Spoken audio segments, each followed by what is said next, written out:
Mm, mm, mm, mm, mm. Cinco de Mayo just passed, but I am reaching chapter 4 at last. Wait, that's 5. What we need is some knowledge, because knowledge is power.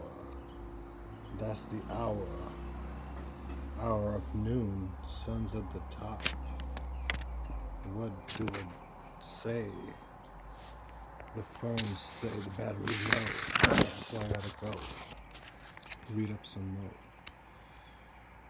Chapter 5, the abandonment of sovereignty and the need for limits. We gotta abandon the sovereignty, because we gotta live globally, one happy family, together in poverty. Same customs, coming from Lucy, in the sky with diamonds, shining, looking very desirous of consumption.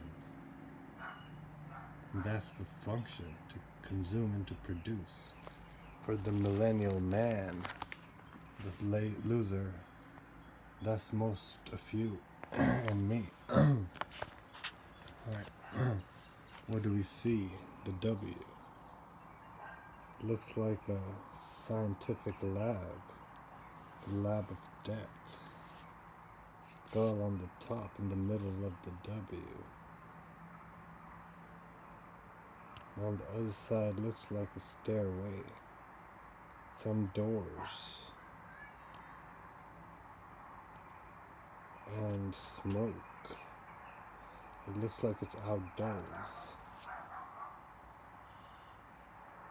And that's a house. Is that a man?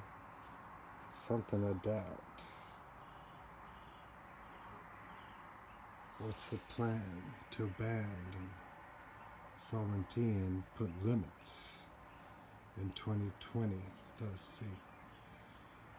We live in a world that is simultaneously shrinking, expanding, growing closer and farther.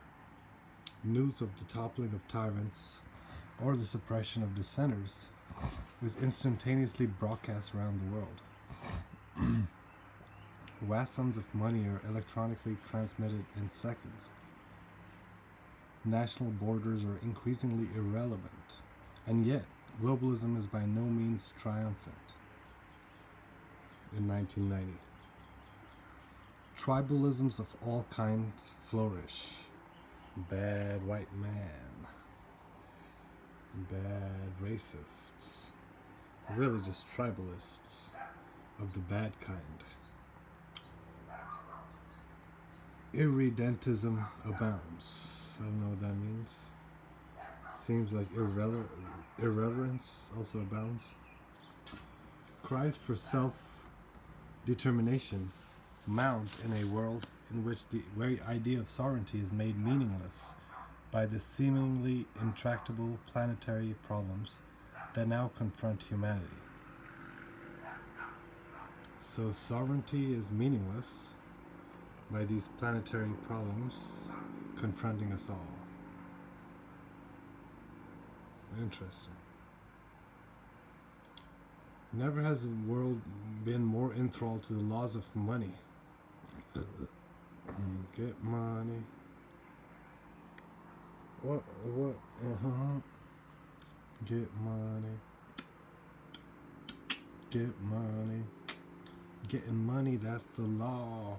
If you don't, you might end up in debtor's prison, y'all. They got lifelong debt shackled to us all.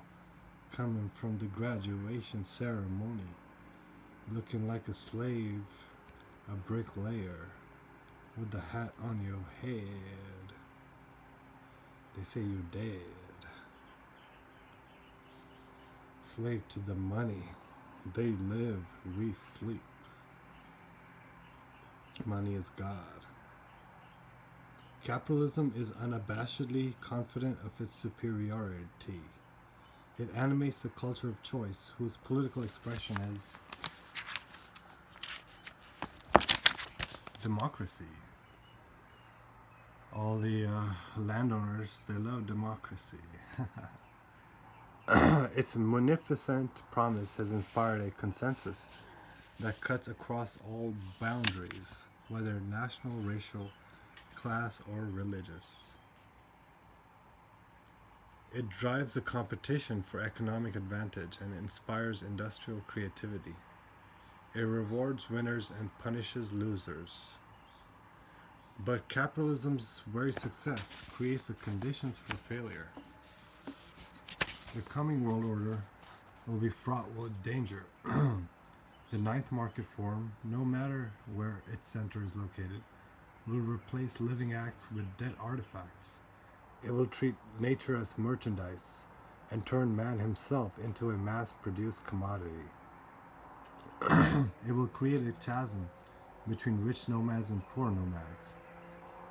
The dream of endless choice may end in a nightmare of no choice at all. A world of abundance may founder in an age of scarcity. So the dream of endless choice may end in a nightmare of no choice at all for most. And the world of abundance may founder in an age of scarcity. The earth, after all, is now blessed with an inexhaustible stock of resources, including human resources, which is why the physical resources have to be restricted. The next millennium will be terrible or magnificent, depending on our ability to limit our dreams. That's the mantra, limit your dreams. The need for limits. Previously it was a need for speed, now it's a need for limits. So I'll come back to this because my battery might just die. And you can read ahead. Peace.